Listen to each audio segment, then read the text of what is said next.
It started with a joke. At least, that's what I thought. "Dude," Adrian said, plopping onto my couch with a bag of tortilla chips.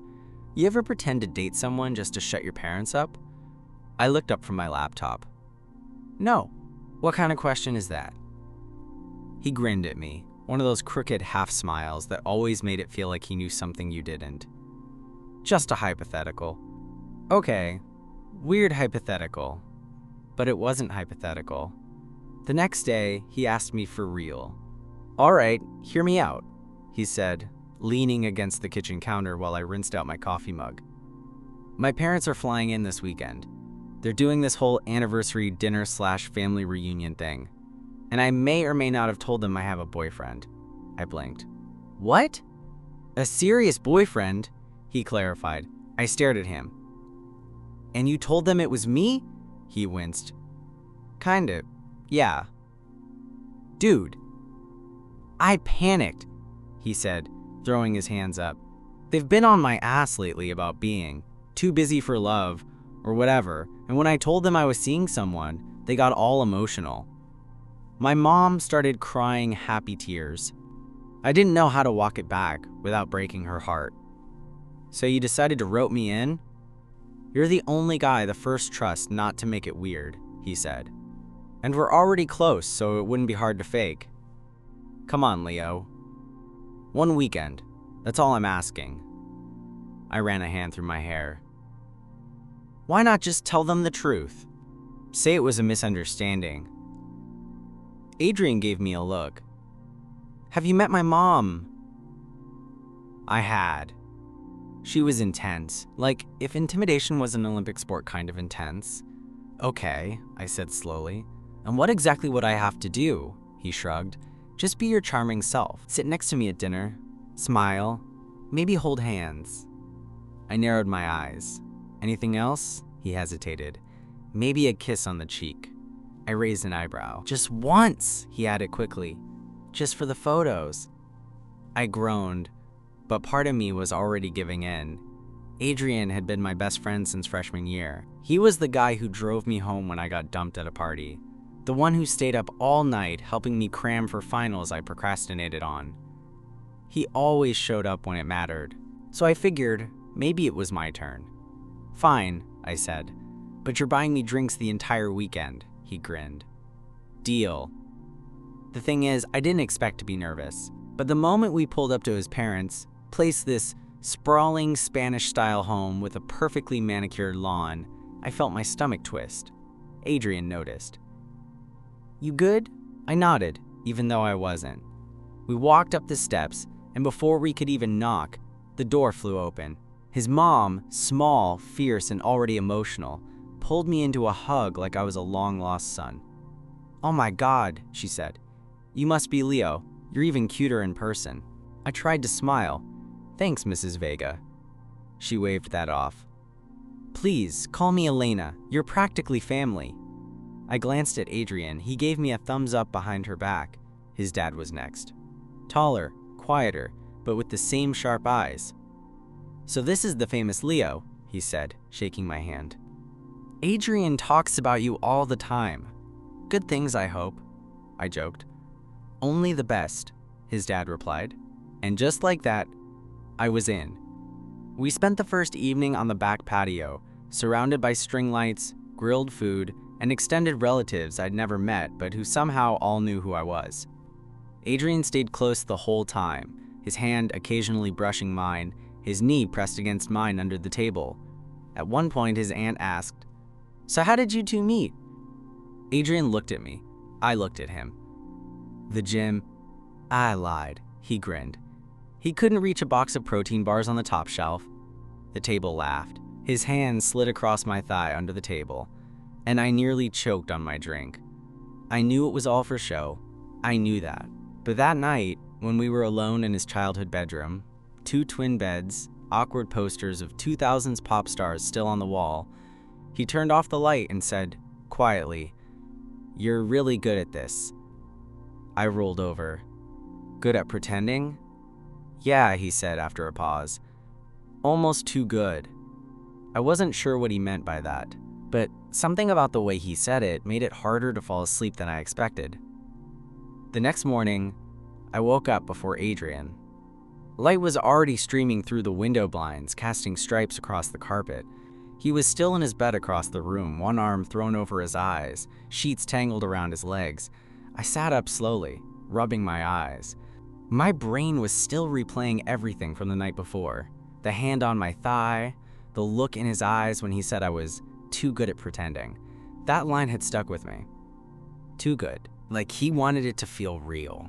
Or maybe I was just overthinking it. That would have been easier to believe if Adrian didn't act different the rest of the morning. He wasn't distant, not exactly, but he was quieter than usual. Less of the usual sarcastic jabs. More of those lingering glances when he thought I wasn't looking. By the time we made it to brunch with his family, his parents, his older sister Sophia, and a few cousins, I had convinced myself to chill out. I was overanalyzing. He was probably just stressed. This whole fake boyfriend thing was a lot to juggle. But then the waiter came, and Adrian did something he hadn't done the night before. He reached over and grabbed my hand. It wasn't subtle. It wasn't part of a bit. He just took it. Interlaced our fingers across the table while everyone was ordering mimosas and eggs Benedict. And he kept holding it, long enough that I forgot we were faking. "You guys are disgustingly cute," Sophia said, stirring her coffee. I looked at Adrian, trying to read his face. He was smiling, but there was something else there too. Something softer. "I keep telling him he's lucky," Adrian said, giving my hand a squeeze. I forced a laugh. "I keep telling him the same thing." Sophia rolled her eyes. "God, I need to get a boyfriend. Or a fake one at least." Adrian chuckled, but his eyes were still on me. He didn't let go of my hand until the food came. Later that afternoon, his parents insisted we all go down to the beach. It was only a short drive from their house, and apparently it was tradition anytime the family got together. I didn't pack swim trunks, of course. This was supposed to be a one-night fake dating job, not a full-blown vacation. But Adrian tossed me a spare pair from his old drawer. "They might be a little tight," he warned. They were, but I wore them anyway. We hit the beach in the early afternoon. The sun was relentless. Kids ran back and forth with sand buckets. Adrian's uncles set up umbrellas and folding chairs like it was some kind of ritual. The rest of us headed for the water, and that's when things got weird. We were waist deep in the ocean, salt water stinging my eyes, when Adrian turned toward me and said, low and quiet, "Can I ask you something?" I nodded, wiping water from my face. He stepped closer. "Do you ever think about it?" I frowned. "Think about what?" "This," he said. "Us. Like, if it wasn't fake." My heart skipped. I thought I misheard him. But he was looking at me, really looking. No smirk, no wink, just something almost vulnerable. I swallowed. "Why are you asking me that?" He shrugged, glancing down at the water between us. "I don't know. You just feel real. Like when you smile at my mom or roll your eyes at my dad's bad jokes. It's like they see something that doesn't exist, but I start to believe it too." I opened my mouth, but nothing came out. Adrian stepped even closer. "It doesn't feel fake to me," he said quietly. "Not right now." Before I could say anything, a wave crashed into us, breaking the moment. We both laughed, sputtering water, trying to play it off. But something shifted after that. The silence between us wasn't comfortable anymore. It was charged. By the time we dried off and started packing up to head back, I could feel it crackling between us like static. We didn't talk the whole ride home. Back at the house, I showered first, locked in the guest bathroom with a million thoughts bouncing around in my head. What did he mean? Do you ever think about it? Why was he looking at me like that? Why did I feel disappointed when the wave cut him off? And most importantly, what the hell were we doing? When I came out in sweats and a t-shirt, Adrian was already lying on his bed, scrolling his phone. He didn't look up when I walked in. "You good?" I asked. He nodded, too quickly. "Yeah, fine." We didn't say much that night. Just got into bed, our own separate beds, and lay in the dark. But right before I drifted off, I heard his voice. "Hey, Leo?" "Yeah?" "If it ever stops being pretend, would that be okay?" I turned my head toward him in the dark. Would it be okay with you? He was quiet for a beat. Yeah, he whispered. It would. After that night, I thought things might get awkward. I mean, how do you go back to pretending after someone says something like that in the dark? But the next morning, Adrian was back to being Adrian, joking with his cousins over breakfast, flipping pancakes like nothing had happened. He didn't bring it up. He didn't even look at me for too long. And I hated how much that bugged me. Because now I didn't know where the line was anymore. What was real? What was just part of the bit? He held my hand during a walk to the park with his little nephews. But was that for them or for him? He draped an arm around my shoulder while we were playing cards with his aunt and uncle. But when I glanced at him, he wasn't smiling. He was just watching me. It was like we were stuck in this space between fake and real, and neither of us wanted to say it out loud. That night, there was a family slideshow. Yeah. A literal slideshow. Apparently it was tradition. Someone dug up ancient childhood photos, everyone groaned and laughed and relived old stories. The couch was packed, so Adrian and I ended up on the floor with a blanket, shoulder to shoulder, his knee rested against mine. His mom put up a photo of him at 10 years old in a cowboy hat, holding a toy guitar, and everyone lost it. Oh my God, I said, laughing. You peaked early. Adrian nudged me. Shut up. You wish you were that cool. His hand found mine again under the blanket, but this time, it wasn't playful. It was slow, deliberate. He threaded our fingers together and didn't let go. Even when his mom looked over and said, "You two are so sweet together. You just fit." Adrian didn't look away from the screen, but I saw the corners of his mouth twitch. Later that night, after everyone had gone to bed and the house was quiet, I couldn't sleep. I kept staring at the ceiling, thinking about the way his thumb had rubbed slow circles over mine under that blanket, the way he didn't let go when the slideshow ended, the way his jaw had tightened when his uncle teased him about finally settling down. This whole thing had started as a favor, a silly fake boyfriend role.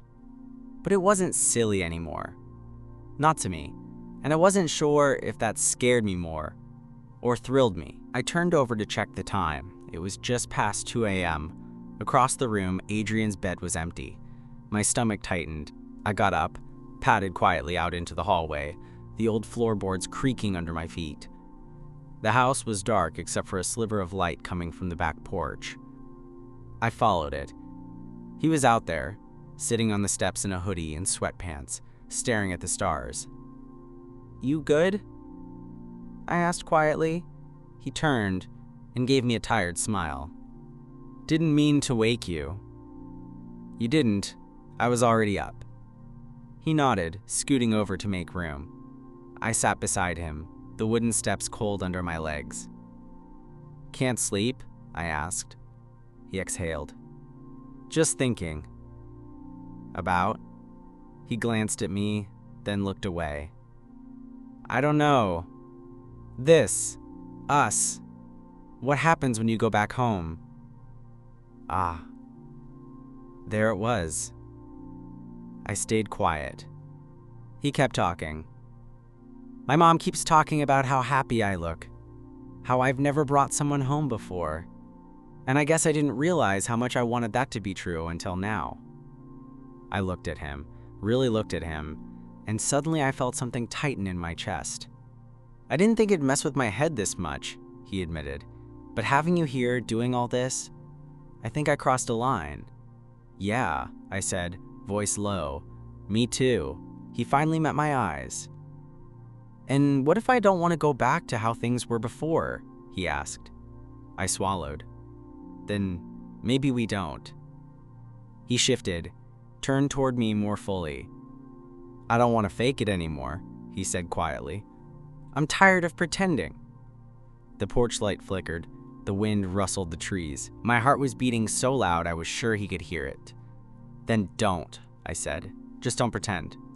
He leaned in, not all at once, slowly, like he was giving me time to back away. But I didn't. When he kissed me, it wasn't dramatic or rushed. It wasn't like in the movies. It was warm, soft, familiar in a way I hadn't expected. Like we'd already been doing this for a long time, just without the label. When we pulled apart, he rested his forehead against mine. "So," he whispered, "you still want me to buy you drinks for the weekend?" I smiled. "You're buying me dinner for a month." He laughed and kissed me again. And for the first time in days, I felt like I knew exactly where the line was, and that we'd both stepped over it, together. The next morning was different. Not in a loud or dramatic way. No tension, no awkward silence. Just different. Adrian and I woke up late. We didn't say much as we got dressed. But there were looks. Little ones. Smiles that felt too soft to be casual. When he bumped into me in the bathroom doorway, he didn't apologize. Just let his hand linger on my arm a little too long. It felt like we were walking through the same house we had all weekend, but everything had shifted. The air felt warmer, the glances heavier. I caught Sophia watching us at breakfast. She raised an eyebrow when Adrian reached for the butter and passed it to me before I even asked. Then her gaze dropped to our knees under the table. Close, almost touching. Later, when Adrian went outside to help his dad with something in the garage, she cornered me in the kitchen. "So," she said casually, sipping her tea, "you and my brother." I turned, playing it cool. "What about us?" She gave me a pointed look. "You don't have to lie, I'm not our parents." I swallowed. "What makes you think we're lying?" She smirked. "Because I've known Adrian since he was in diapers, and I've never seen him look at someone the way he looks at you. He's always been weird about letting people in. And now suddenly, he's in love? Overnight?" I froze. "He said that?" "No, but he didn't have to." She set her mug down gently. "Whatever this is," she said, "just don't screw him over. He's not as bulletproof as he pretends to be." That hit me harder than I expected. I wanted to say I wasn't playing with him, that I never meant for any of this to get complicated, that I'd never hurt him. But before I could respond, Adrian came back inside, his shirt streaked with dust and a lopsided grin on his face. "You guys talking about me?" he joked. "Of course," Sophia said breezily. "Just telling Leo how weird you were as a kid." Adrian rolled his eyes and looked at me. "Come on, let's take a walk." We ended up by the lake, the one just down the road from his family's place. It was quiet, no one around except a couple ducks and the occasional jogger. Adrian kicked a rock into the water and said, "So my mom wants us to stay for dinner again tonight." I raised an eyebrow. "That'll be our third night." "She said she's going to make that mole sauce you liked." I grinned. "Okay, now I'm interested."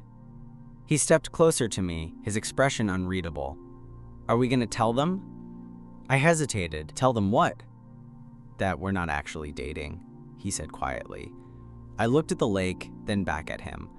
"I don't know. Are we not?" He looked up at me, and I could see the struggle in his eyes. "I didn't plan for any of this. I swear. I didn't expect it to feel this." "Real?" He nodded. "I thought I was just faking something so my mom would stop asking why I'm still single. But now I keep thinking about next week, when you go home, when all of this ends." "Adrian," I said, stepping closer, "what if it doesn't have to end?" His eyes searched mine, almost like he didn't trust what he was hearing. "What are you saying?" he asked. I shrugged, my heart thudding like crazy. "I'm saying maybe we stop pretending. Maybe we give it a shot. For real." He blinked. "You'd want that?" "Yeah," I said. "I'd be lying if I said I didn't already feel like I was halfway there." He didn't say anything at first. Then he stepped forward and kissed me again. Right there, in broad daylight, by the lake, with birds and joggers and the whole world around us. And it didn't feel fake, not even a little bit. That night at dinner, when his mom asked how we met for the 5th time, Adrian leaned over and kissed my temple. "Through mutual friends," he said, but it took me way too long to realize how lucky I was. And I believed him, because it wasn't just part of the act anymore. It was the truth. It should have been the perfect dinner. Adrian's mom outdid herself. Mole sauce, roasted corn, homemade tortillas, the works. The house smelled like slow-cooked spices and nostalgia. His dad opened a bottle of wine reserved for special occasions, and his little cousins were running through the hallway with sticky fingers and plastic dinosaurs. Adrian and I sat close at the end of the table, our knees touching, his hand on my thigh beneath the tablecloth like it belonged there. And for a while, everything felt okay. Then his dad started asking questions. "So Leo," he said, pouring me another glass of wine, "what do your parents think of you and Adrian?" I hesitated mid-sip. Adrian looked at me, almost imperceptibly. I knew we hadn't talked about this part, what our story was beyond these walls, but his dad didn't seem to notice the pause. "They know," I said slowly. "They've always been supportive. I'm lucky." His dad nodded, but his expression was tighter than before. "And what do you do again?" he asked. "I'm a freelance designer, mostly web and brand work." "Freelance," he repeated. "So, not a stable income?" Adrian stiffened beside me. "Dad." "I'm just asking," his dad said. "You're talking about building a life with someone. You should know what you're getting into." "It's been working for me," I said calmly. "I've had a steady stream of clients for over 2 years." He nodded like that wasn't quite good enough. "And where do you live?" "In the city. Midtown." "That's an expensive area for a freelancer." I could feel the tension radiating off Adrian now. His fingers tightened around mine. "I'm doing fine," I said again, this time more firmly. But his dad wasn't done. "Do you want kids?" he asked suddenly. That one hit me sideways. Dad," Adrian cut in. "What the hell does that have to do with anything?" his father shrugged. "If you're pretending this is serious, then let's treat it seriously." I felt like the air had been punched out of my chest. He didn't know. He didn't know we were faking. At least, originally. But it sure as hell sounded like he didn't believe in it either way. Adrian stood up. "We're done here." Everyone looked up. "Adrian," his mom said gently, "sit down." "No," he said. "If he's gonna interrogate Leo like he's applying for a mortgage, we're leaving." "Adrian." His dad started, but Adrian grabbed my hand and pulled me out of the dining room. We walked in silence through the house, through the hallway we'd laughed in just days earlier, out the front door into the cool night air. He didn't let go of my hand, not even when we reached the driveway. We stood by his car for a long time, neither of us speaking. Finally, I said, "That was too far." Adrian muttered, staring at the ground. "I'm sorry." "You don't have to apologize for your dad." "I'm not apologizing for him," he said. "I'm apologizing for dragging you into this whole thing. I didn't think it would turn into this mess." I looked at him. "I'm not mad at you." He exhaled sharply, running a hand through his hair. "I hate that he made you feel like you had to prove yourself. You don't owe him, or anyone, anything." I hesitated. "You know he was right about one thing, though." Adrian blinked. "What?" "We're not actually together. Not officially. We never talked about what happens after this." He stared at me. "You think this ends when the weekend does?" "I don't know," I admitted. "Do you?" "I don't want it to," he said, stepping closer. "Not for one damn second." I didn't say anything. "Leo," he said, quieter now, "I don't want to keep pretending. I want to call you my boyfriend and actually mean it. I don't want this to go back to normal. I don't think I can go back." I swallowed the lump in my throat. "Then don't," I said. "Let's not go back." He nodded, his eyes soft. "Okay." And just like that, the fake part of our story ended. Right there in the driveway, under the stars, with my hands in his, and something brand new, something real, beginning between us. By the time we packed up the car the next morning, the mood had shifted. Adrian's mom hugged us both goodbye, lingering a little longer with me. She didn't say anything about the dinner, didn't mention the way Adrian had stormed out, just smiled like she already knew things had changed. His dad stood in the doorway. No hugs, no words, just a nod in our direction. Adrian didn't look at him. The ride home was mostly quiet. Not uncomfortable, but thoughtful. Like both of us were trying to process what had just happened, what we'd just started. About an hour into the drive, Adrian reached across the console and rested his hand on my knee. I didn't say anything. I just covered his hand with mine. Back at my apartment, everything felt surreal. The weekend had been this bubble, this high-intensity performance that had spiraled into something neither of us expected. And now, it was just us again. No matching stories to keep straight. No parents watching. No pressure to perform.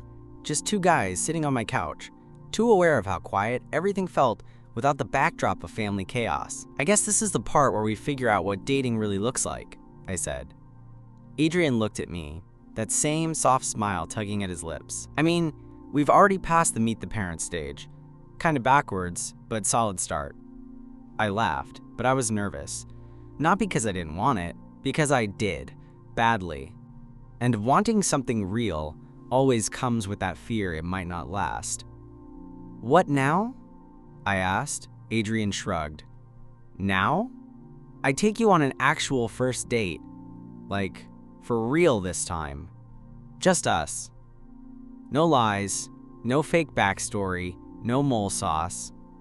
I grinned. You're setting the bar low with that no mole sauce thing. I'm setting the bar honest, he said. Besides, you'll still get dinner. But this time, you'll have to pretend to be impressed by my choice of restaurant. I nudged him with my foot. You're lucky I'm easy to impress. You're not, he said. And that's exactly why I want this to work. Something about the way he said that made my chest tighten. He wasn't just flirting, he meant it. The next few weeks were like learning how to walk again. We texted more, but now with a layer of vulnerability that hadn't been there before.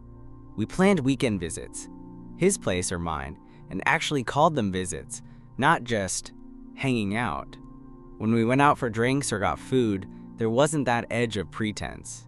He reached for my hand in public. He kissed me in front of our friends. And the first time he called me his boyfriend, casually, like it had always been true, I felt something in me settle. But not everything was smooth. The night after our third weekend together, he called me late, close to midnight. I talked to my dad, he said, his voice rough. I sat up in bed. Yeah?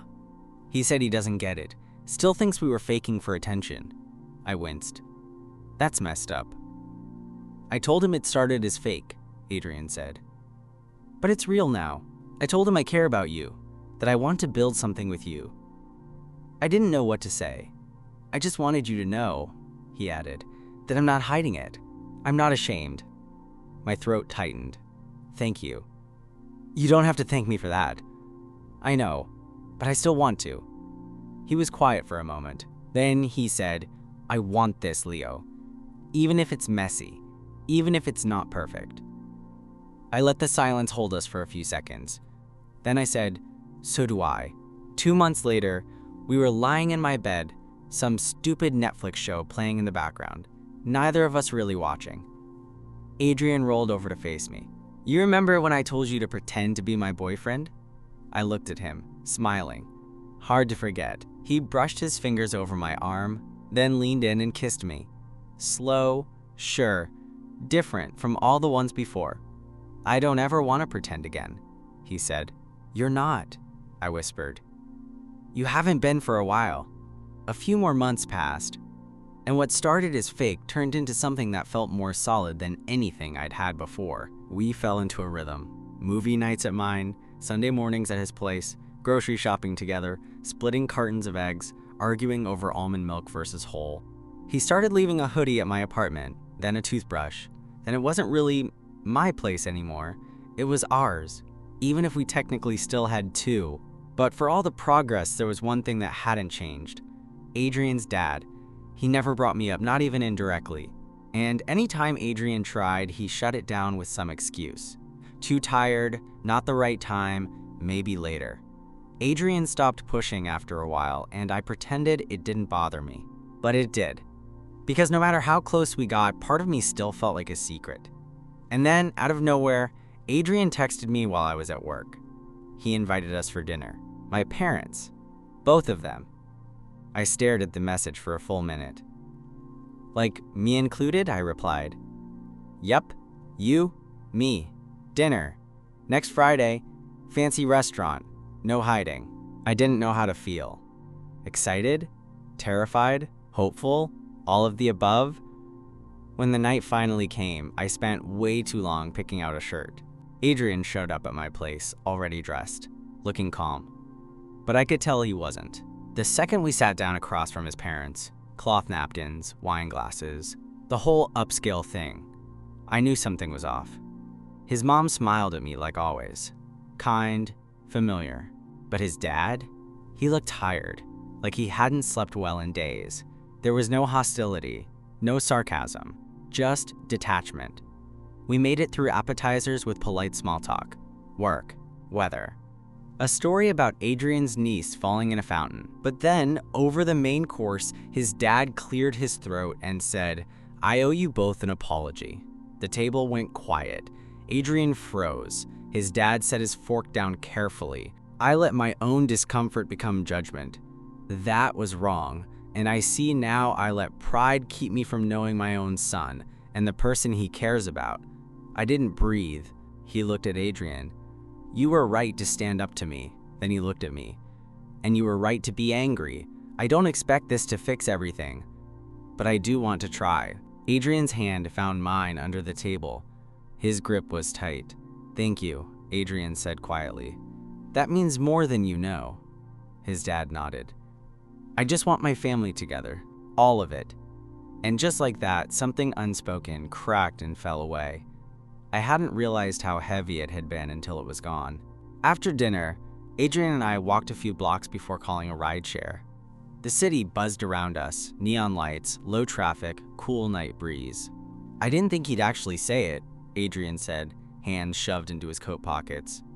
"I didn't think he could," I admitted. We stopped at a crosswalk. The light turned green, but neither of us moved. "I lied that first weekend," Adrian said suddenly. I blinked. "About what?" He turned to face me. "When I told you I picked you to be my fake boyfriend because it was convenient. That was bullshit." I tilted my head. "Yeah? I picked you because I wanted it to be you, even back then." The cars passed, but we still didn't move. "I wanted to know what it felt like to pretend," he said. "Just for a weekend, just to see what it would feel like to be yours." I stepped closer. "And now?" I asked. His voice dropped. "Now I don't have to pretend." I kissed him right there on the sidewalk, not caring who saw. And when we finally pulled apart, he whispered, "No more lies." "Good," I said, because I was starting to believe every single one. Spring came fast. The kind of spring where everything feels lighter, softer. You open windows. You let sunlight spill across your floors. You stop flinching at your own feelings. Adrian and I had stopped counting months. It wasn't about milestones anymore. It was about normal. About Saturday mornings in bed, half awake, feet tangled. About late night groceries because we forgot milk again. About sitting in silence, working at opposite ends of the couch, completely content. We were us. Real, messy, solid us. But there was one person who still didn't know how it all began. Adrian's mom. We were at her house for dinner again, just the three of us this time. She'd made enchiladas. The smell alone made it impossible to lie anymore. After dessert, Adrian cleared his throat. "Mom," he said, "can I tell you something?" She looked up from her tea. "Of course." He glanced at me. I nodded. He took a breath. "When I first brought Leo here, it wasn't real. I mean, we weren't really dating."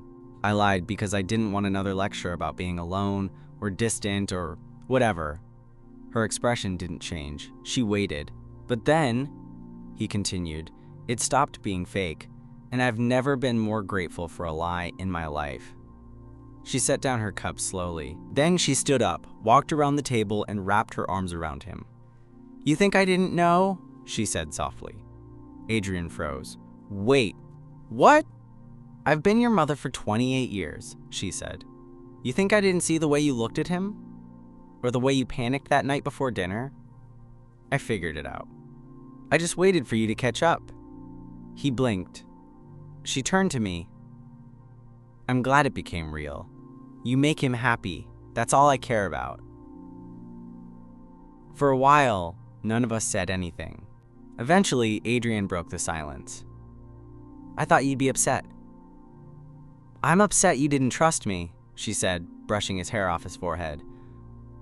But I'm not upset about love. Never that. Later, back at my place, Adrian threw his jacket over the arm of the couch and dropped down beside me.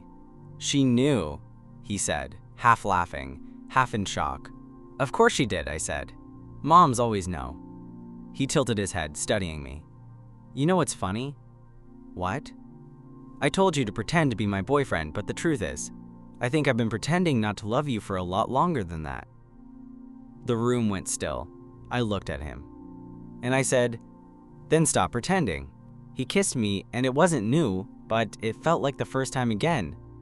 Like we were writing our own story now. No script, no roles, just the truth.